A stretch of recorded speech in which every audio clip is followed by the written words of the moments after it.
What's going on, everyone? This is Noah from Spanky the Sparky. Today we have a special guest, Mr. Theo Hill, out of IBEW Local 291 in Boise, Idaho. Theo, first and foremost, I want to take the time to say thank you for doing the interview.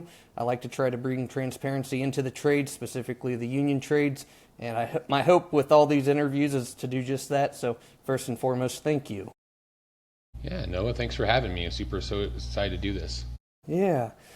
Just to begin with, whatever information you feel comfortable sharing, just give us a little, biography about yourself. Not a biography, but a little rundown about yourself, and then we'll go from there. I've been in the union, IBEW 291 for about 10 years. I did the JATC apprenticeship out here, and so I've been union basically the whole time. Turned out 4-ish years ago because it was a 5-year program at the time, and I've just been working mostly here. I've done a little bit of travel, but not a ton. And right now I'm on the Micron Superfab project out south of town, and I'm actually one of the union stewards out there also. So real quick, that's something that even I've come across a lot of people, even in the union, especially newer members, that are kind of confused on the concept. I guess in bare bone terms, what would you define a steward as on a job site? I think they're very important. Yeah, no, they're definitely important. Simple layman's terms, it's your representation of your union contract on the job. On smaller jobs, you'll usually have like the hall as your backup for things, but this is a huge job. Last time I saw, I think we're at like 3,200 workers across all the trades right now. That's massive. Yeah, there's towns in our own state that don't have that many people in them. Yeah. And so it helps to have representation on site and available and ready to go. And that's something, I came from the non-union side, so I started non-union before making the jump into the union, going through my apprenticeship and whatnot, and that is something that we never had anything like that on our, I guess when I work non-union on job sites. There's no representation. It's, you're in trouble, that's the end of the line. I think that is a very nice benefit to have within the local, or not within the local, but within the union as a whole. Yeah, absolutely. I often compare it to people that don't understand it as like I'm union HR almost. That's the corporate speak for it, I guess. I've never heard it like that, but I would agree with that. Yeah. Early on in your apprenticeship, what is something that you learned that's kind of transpired as a journeyman that's kind of stuck with you? Always be learning. That was something that I had to take on really quickly as a young apprentice. I was 26 when I started, and I had an almost 1-year-old baby, and awesome. I'd only been married at that time for a couple of years. I think we hadn't even hit 2 years of marriage yet, so it was like trying to figure all that out. But I also had to be a student again, and I hadn't been a student since high school, which was, several years prior at that point. So it was continuing education just for myself and also for those around me, because things that I know, not everybody knows, and vice versa. I just learn things all the time still. That's very true. And being a job site steward now, are you a working steward or are you a non-working steward? Because I know, at least in my local, we kind of have a mix of both. I've saw both. But in your local, is that, I guess, prohibited to work as a steward, or how does that work? So it depends on the job for sure. The job I'm on, I am a working steward. So I have tools on.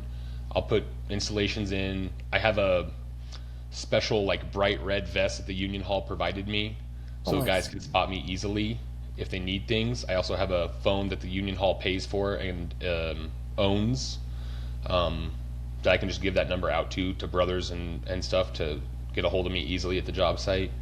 And I'm not alone either. So the contractor I work for, we actually have 2 other stewards specifically for just that contractor.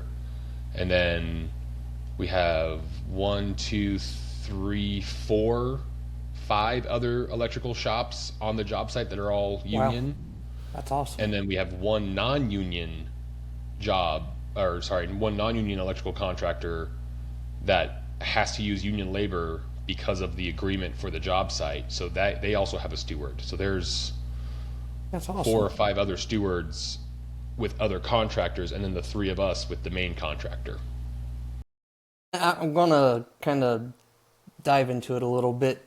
A lot of people have, at least that I've talked to, have kind of like a misconception that when a union and a non-union contractor are on the same job site, there's a bunch of clashing. I personally haven't saw that, but I guess being a steward, do you ever have to mediate between the two, or is it pretty smooth sailing? Everyone has a defined goal and they just kind of do their own thing. Would you say that's more of the case, or would you say there's a lot of animosity, I guess I would say? There's no animosity that I've detected ever. We all have a job to do. We all want to go home the way we showed up, and we all want to do it as best as we can. I think it helps that it's the contractor might not be a member of the union, but the people doing the work are in our situation, which is uncommon. But like their union steward over on that company is actually our union body treasurer also. Awesome. So he's very familiar with the rules and the regulations, and he's definitely on top of it. So yeah, there's not really been any cross because it's all people we've worked with before. I mean, my local has a little less than 1,900 people in it, and that's a small town. We know each other. These are the guys that I've worked with for the last 10 years of my life. That's awesome. Working, I guess right now I know, even prior to us doing the interview, you had mentioned how big the project was. Do you prefer personally to work on smaller projects or larger projects, or do you kind of like a mix of both? It's fun to have a mix of both. And that's really one of the big benefits of the union, I feel like, as well, is we get the opportunity to do both. We had a big data center come out here. Meta built a big, huge data center, and they're starting the next part of it now. So there's lots of guys that organized in to do that work, but they had a non-union experience of mostly residential work. But because there's so many union contractors out here that kind of have spread themselves out, we had a really good ability to teach those guys the things they might not have learned, but we could do it on their terms because we knew how they had learned also.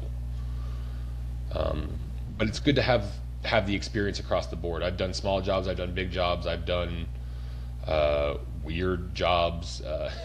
One that sticks out in my head is there's a trampoline like entertainment park out here, and oftentimes I'd have to go out there for service calls with a previous contractor and climb underneath the trampolines. Not a thing I'd ever thought I'd have to do, but there it was. That's pretty cool. I'm kind of jumping all over the place at the moment. I know you said you went through the apprenticeship, and then it's a 5-year program. Within your guys' apprenticeship, every local's apprenticeship that I've talked to seems to be a little different. Does Local 291 have any like partnerships or anything with maybe like local community colleges or anything like that to maybe get an associate's degree upon completion if you choose to do that?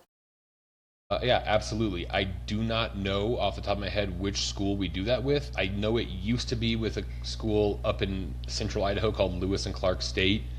That might still be the case. But yeah, that's definitely an option for our members. You can go in and get, I think it's an associates of applied science or like associates of apprenticeship. It's a weird degree, but it is an attainable thing.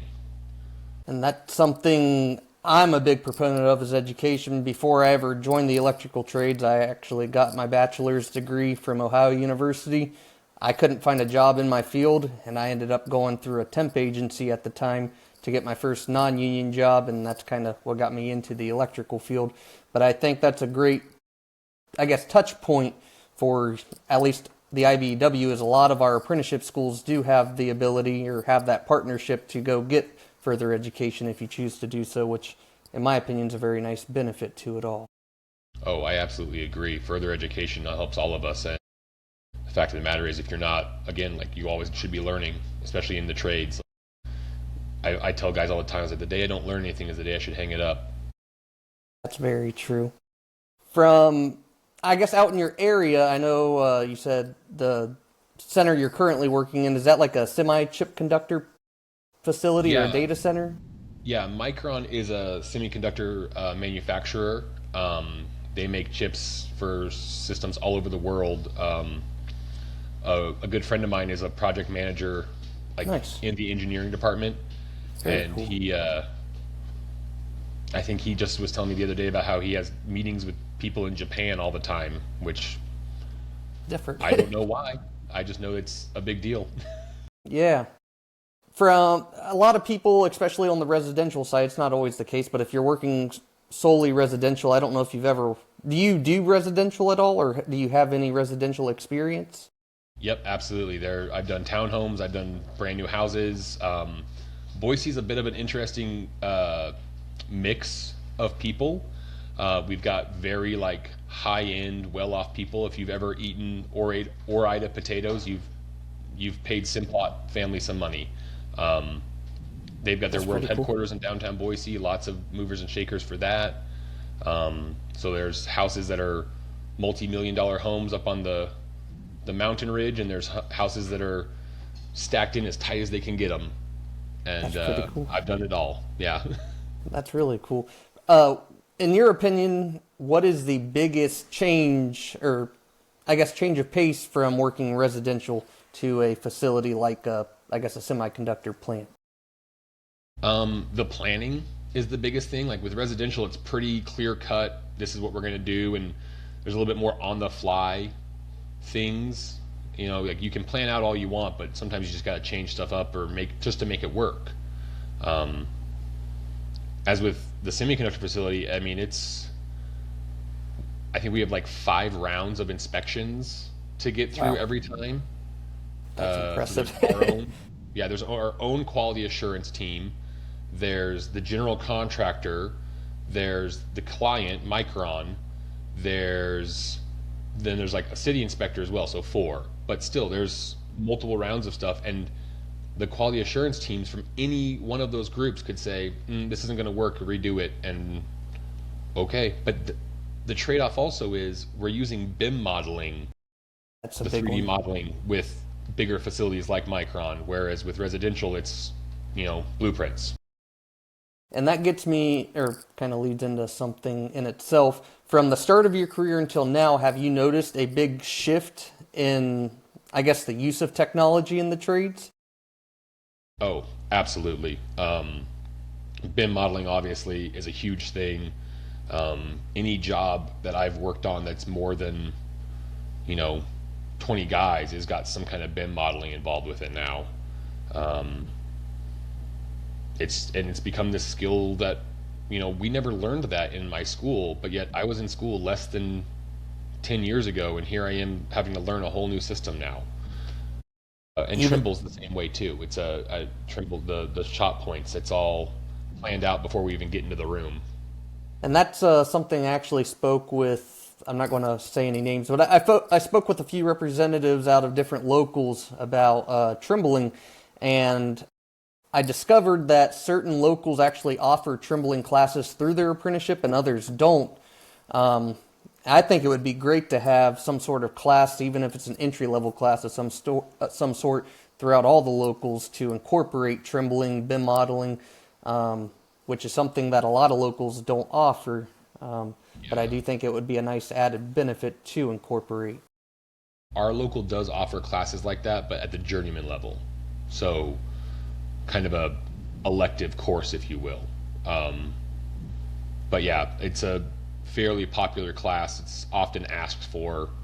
Um, I don't know who currently teaches it at our JATC, but I know that it is something that lots of guys bring up, like, oh, we need to have another BIM class at the school. There's not enough guys that know how to do it. So, That's true. I've worked for contractors that some are heavy on BIM modeling, and then there's others that still don't utilize it at all, which is mind blowing to me. They're still using paper prints, and I mean, obviously, there's still always going to be the use for paper blueprints, but from the start of my career until now, we went from nothing but even the foreman all running around with just packets of blueprints to now everything's on an iPad of some sort, or the BIM modeling's on a desktop, laptop of some sort. So it's been interesting, and I think it'll greatly help the industry.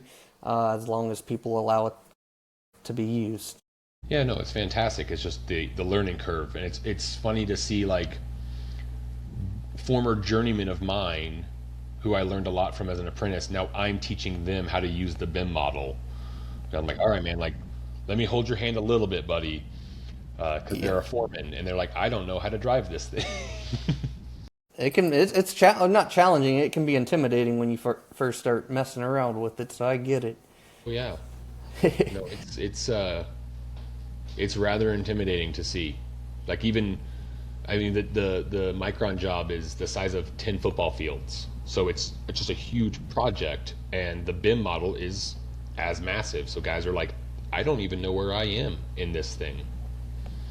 That's true.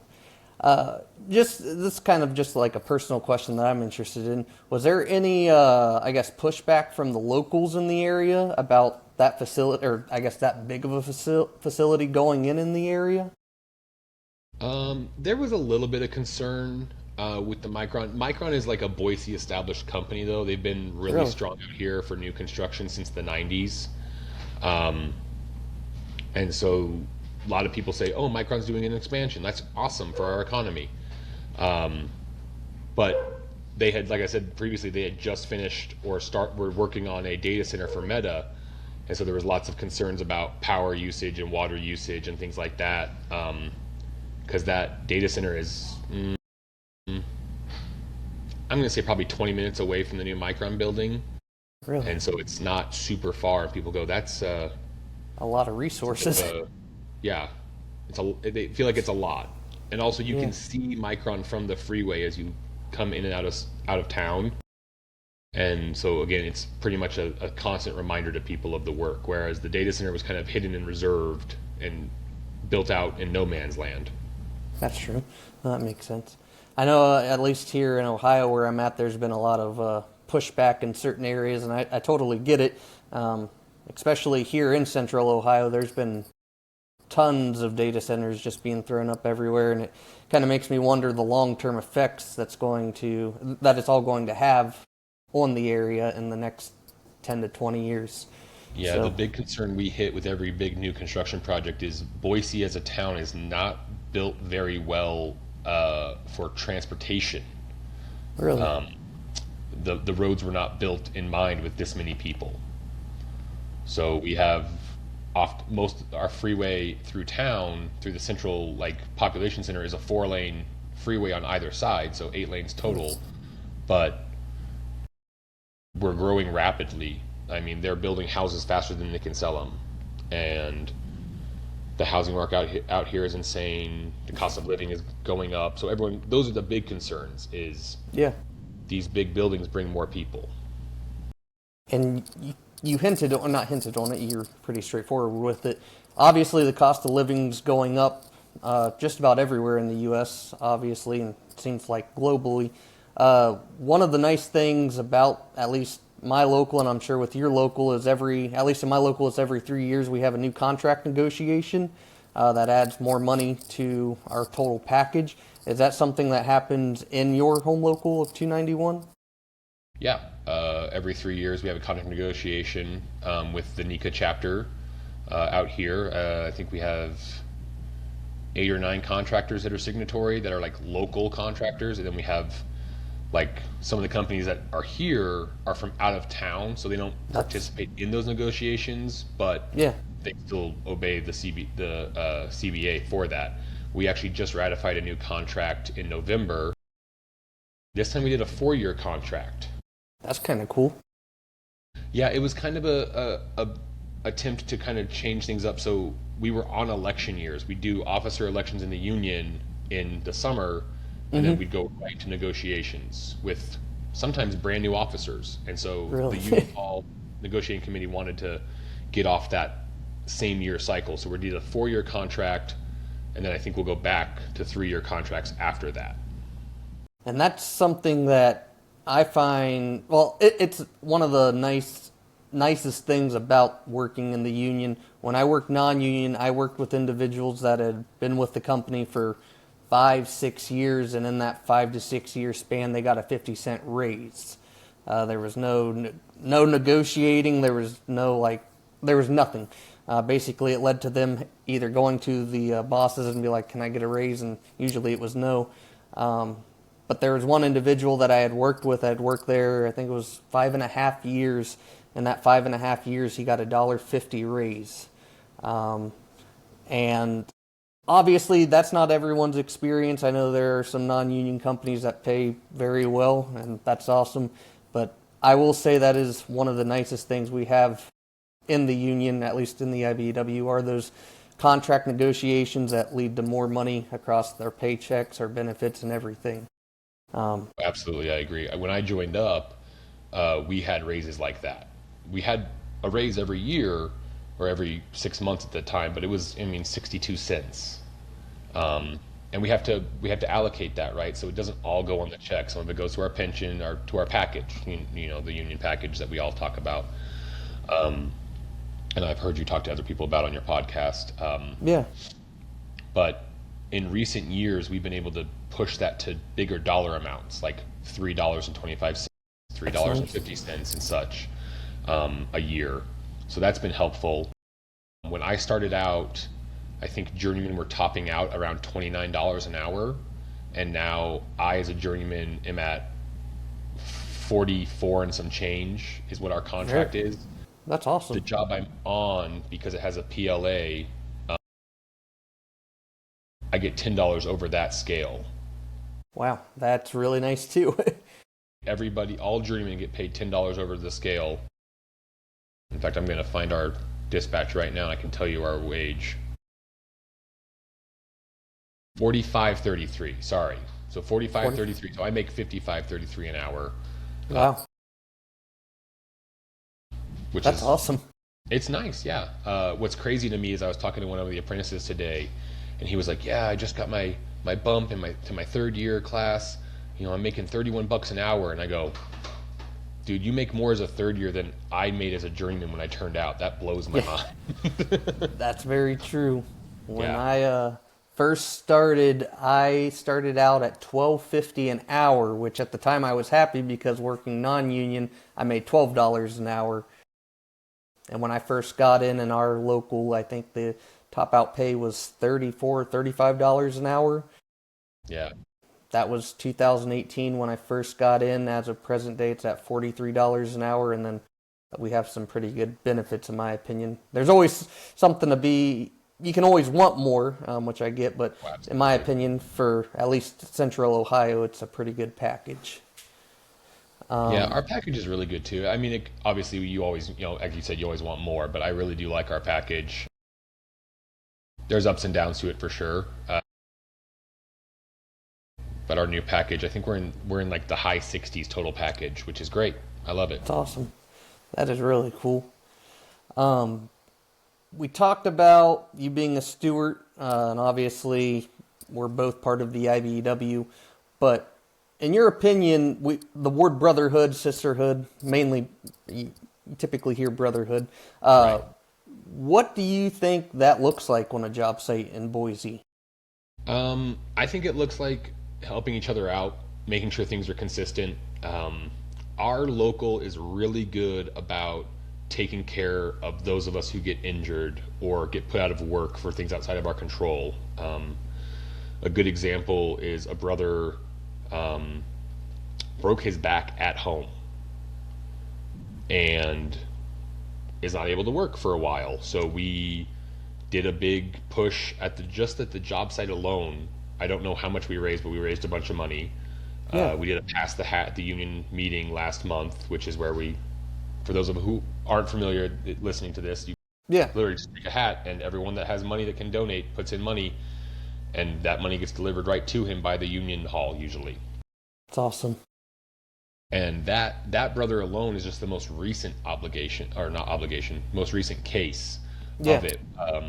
I've been on the job site that I'm on for about a year, and in that time frame, I think we've had 2 or 3 pretty severe injuries, not on our job, just in our local. Mm-hmm. And we've every time gone to bat to get that person money through Venmo transactions, through sick and needy raffles, through passing the hat at the union meeting. One brother got injured really badly to the point where, like, part of his, like, he broke bones in his face on a job. And in one day, I think we got him $1,400 That's awesome. just from our job site alone.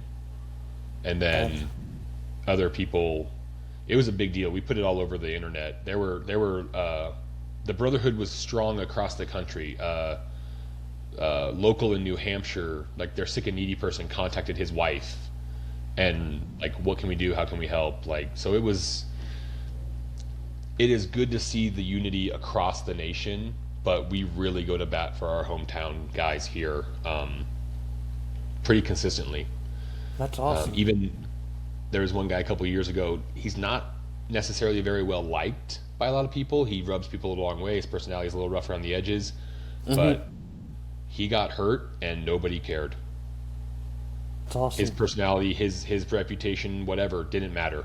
We passed the hat and there was money given to him. And that was awesome to see. Somebody who doesn't always get along with everybody is still taken care of. It's not a bias. It's not we pick and choose who we take care of. It's everybody. That's very true. Going off of that, I have a good friend out of my local that he likes to trade like challenge coins, stickers, anything you can trade back and forth. But I know over the last year alone, between people in our home local and then other locals, especially in Facebook groups specific to the IBEW, he's ran little fundraisers to collect money for those individuals, and you have people from all over the U.S. either just straight up giving money, bidding on something to donate the money. It's very cool to see when it is needed. Our current union president is very active in that same regard. Lots of people who might be watching this have maybe seen the Power Ranger challenge coins that came out of my local. They've been very popular. And when that brother got hurt with the face accident that was pretty severe, our union president raffled off his own Green Ranger Power coin because they only made a few of those ones, so they're like the hard ones to get. And I don't know how much money he raised, but I know he had a pretty popular raffle on the Facebook pages that you're talking about. Awesome. That's pretty cool.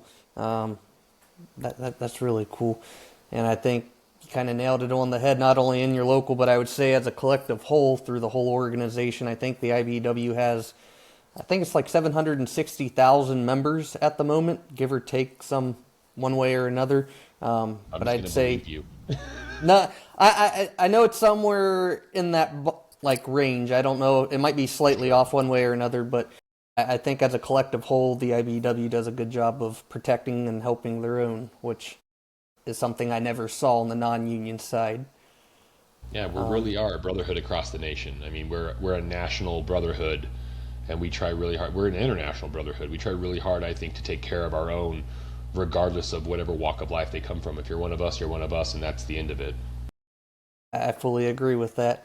And that when I worked non-union, there wasn't a lot of, like, they wanted to teach me just enough to be able to do my job, but never, like, enough to really do any better. When I started working in the union, there was always the push to be the best version of myself. Do you see that throughout your own home local? Like, you're pushing the apprentices to be the best version of themselves, or are a lot of people just trying to keep the apprentices at, like, one median level to where they never progress, if that makes sense? I think that has begun to phase out, definitely. I think that I agree that there are people that have learned that way, and so they do it that way still. But I do feel like that has kind of gone the way of the dodo. We strive to be better every day, and the best way to be better is to help those around us be better. Nothing that I'm going to learn is going to be special enough to where I need to keep it to myself. I agree with that. Because it can benefit everyone around me. I'm going to share the information. I've mentioned before we started talking, I also teach at our union, at our JTC now as a journeyman.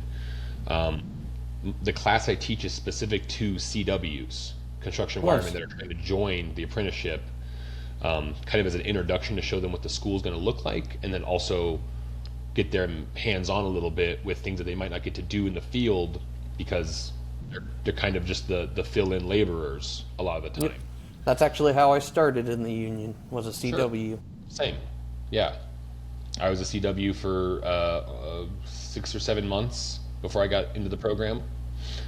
Um, Coming from a non-union low voltage shop, actually doing data wiring on a hospital, and the electrical contractor was union, and I was talking to some of the guys because I had interviewed but not been accepted, and the guys are like, "Why are you wasting your time here? Come!" Like they put in letters of recommendation for me. They got me set up. They got me going. That's awesome. The training director was like, "Yeah, no, we'll put you to work right away." I kind of just I had dropped the ball, and the union didn't let me slip through the cracks. They kind of came after me, and the guy who was the big proponent for getting me back in and get organized is still somebody who I get to work with day to day. That's awesome. I really look forward to seeing him. He works for a different contractor on the same job that I'm on, but him and his best friend were the big push to help me get going, and so it's always good to like kind of return the favor also of helping them out, being their representative, and just being the guy who takes the lessons they taught me and carrying it forward, because again, nothing that I learn is so sacred that I can't share it. Yeah, that's very true. And I think that's something, I don't like to poke fun at the older generation, but the older end, or I guess the boomer generation and the people right below them, a lot of them, not a lot of them, but it seems more prevalent in their generations to kind of, at least in my opinion, to gatekeep. Obviously, I've worked around some really great guys that are older that want to teach all their knowledge, but I've also saw some of the older guys that don't want to teach anything. But I think the younger generations are doing a better job at not gatekeeping, in my opinion. So it's been cool to see over the years. I think that's a shift that the union has been striving for, though, across the country. I know that a lot of people talk about, like, oh, the union has this country club mentality, right? I know that for a long time, unless your last name was already on the book, you couldn't join up. And I'm from a union family. My dad was a police officer here for over 20 years, and he was in the union.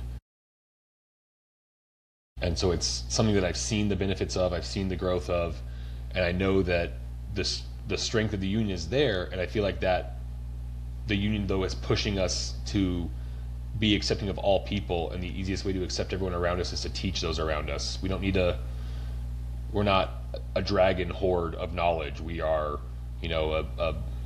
what's the word? When somebody gives away a bunch of stuff. I can't think of the word now. Like an olive branch, maybe? I was thinking more along the lines of like a rich person giving away money. That's what I think of. Philanthropist. I can't even say the word. Yes, that word. That's funny. Yeah, that's true. I was literally mentally comparing Smog from The Hobbit to Bruce Wayne just now in my own head, so. That's funny. I'm a big nerd. Nothing wrong with that. I've never saw any, or I don't even know. I've heard of Hogwarts, but I've never. I couldn't tell you what it's from, to be honest. That's Harry Potter. Harry Potter. Okay, well, that shows my lack of knowledge. You learned something today, Noah. We can always learn. That's very true. For younger apprentices or people thinking about joining Local 291, what's something you wish someone had told you when you were just starting out? There's no such thing as a stupid question. Ask. I have yet to meet a journeyman who gets mad at an apprentice for asking questions. And I'm the same way. I tell all my apprentices whenever I get a new one, I go, here's the deal, man. I'd rather you ask me 17 times than screw it up once. And then if you screw it up... My job is to help you grow. If you screw it up, it's because I didn't do a good job teaching you. And my mentality from before joining up, was very much like, oh, I gotta be perfect. I gotta get this right. I gotta figure this out. I gotta do it fast. And no, take your time, figure it out, learn the program, learn the process. Speed comes with practice. Yep. The more you learn, the faster you get. That's very true. And not only that, I guess in our line of work, we work with something, we shouldn't be working on anything live, and if we are, there should be a lot of safeguards put into place. But at the end of the day, anything can go wrong. We're working with something that doesn't talk, really ever smell until something terribly wrong happens. and not asking a question, in theory, could be the difference between life or death. And it's just the harsh reality of it all. So I agree with that. Is there's no dumb questions. Ask as many as you want. I'd rather someone do something safely and correctly than let their ego get in the way and something end badly. Yeah, to circle back to what I said earlier, I want everyone to go home the way they showed up today. All your fingers, all your nerve endings, everything attached the way you showed up today. And it's my job and it's everyone else around us' job to make sure that we all do that to the best of our ability. I would rather us take a step back and readjust something before we just throw caution to the wind and somebody ends up with a tweaked shoulder or worse. That's very true. That's extremely true. I've taken up almost 40 minutes of your time, so I got one more question and I'll let you get on with your evening. When you say the IBEW isn't just a way to make a living, but a way to live with purpose, what does that mean to you today? It means very much what the union, I think, preaches of, I don't live to work, I work to live. I go to work every day to provide for my family, to take care of my kids, to be able to do the things that I want to do when I want to do them. It's not a go kill yourself for a paycheck. It's, hey, go make a paycheck so you don't kill yourself, for lack of a better analogy. And I know that's a big thing in the trades also. We're really pushing mental health awareness. Our local alone just actually started, we've got them coming out to the body. We just bought a bunch of t-shirts with the 988 number on the back. We've got Awesome. challenge coins that are our like 291 logo on one side and the 988 logo on the other side with the state of Idaho seal behind it. And we've got poker chips. I don't know if you saw on Instagram, I just went to St. Louis, the birthplace of the IBEW, and Local 1, they're doing the same thing. This is That's awesome. nationwide. We are looking for our people. We are trying to keep them safe and trying to keep them home. My local alone last year in 2025 lost 3 members to a mental health crisis. And That's we sad. strive to not have more. We want to help everyone around us as best we can. One of my former journeymen, actually, even, that was a really hard one. Yeah. But it's a mission that we all share. And so that's where the IBEW comes in, is we're going to unify workers, but not just in our job sites, but in our lives. We want to be there for each other and we want to build each other up. Fully agree with that. And building off of what you're just saying with mental health, that construction as a whole is I think it's one of the top 5 leading causes of suicide throughout all trades. I mean, I might be a little off on that, but I believe I know it's a very high risk, and it's something that I feel like we have gotten better with as a whole, not just in the IBEW, but throughout all trades, but there's still a lot to be, a lot to learn from it all, and hopefully there's more awareness that's brought to it through resources. And I know, at least in my home local, there are some resources available to those that need it, which I think is nice. And I would bet that a lot of locals have the same thing. Yeah, it was really nice to see other locals having the same mission, to know that it's a constant across the board and we all want the same thing, where, again, go home the way you showed up. Exactly how it should be.